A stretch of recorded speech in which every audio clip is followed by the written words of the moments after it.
Azərbaycan ordusunda general münaqişələri durmadan artır. Müdafiə naziri Səfər Əbiyevlə 3-cü korpusun komandiri general Rövşən Əkbərov arasında müəyyən ziddiyyətlərin olduğu açıq-aydın görünür.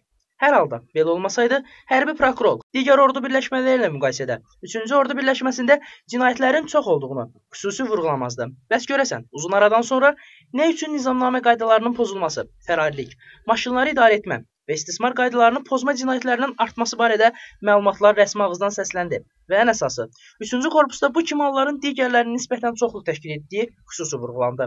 Ekspertlər bildirir ki, bunun əsas səbəbi 3-cü korpusun komandiri general Rövşən Əkbərovla Müdafiə naziri Səfər Əbiyev arasında münasibətlərin pozulması ilə bağlıdır.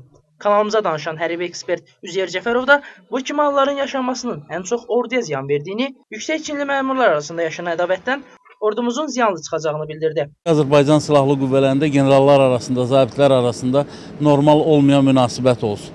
Çünki normal olmayan münasibət sabah başqa müstəvidə də özünü göstərə bilər. Çünki döyüşlər aparılarkən komandirlərin bir-biri ilə olan soyuq münasibəti ümumi abu-havaya da təsir göstərə bilər. Və bu nöqteyi nəzərdən hesab edirəm ki, generallar arasında nədən asılı olmayaraq, hansı problemin olmasından asılı olmayaraq sağlam münasibət olmalıdır, əskərlərə diqqət qayğı olmalıdır. Hər halda belə halların yaşanmasından ordumuzun ziyanlı çıxdığı açıq-aşkar görünür. Müharibə şəraitində olmamıza baxmayaraq, əskərlərimizi döyüş şəraitində yox, məhz qeyri-döyüş şəraitində itiririk. Elə olmasaydı, hər gün əskər ölümləri xəbərləri, xüsusən də müəmmalı ölümlər manşetə daşınmazdı.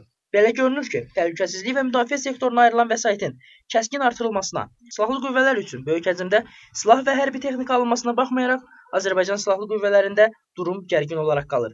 Rəşad Mehdizadə, Yusif Elmanoğlu, Vizyon TV.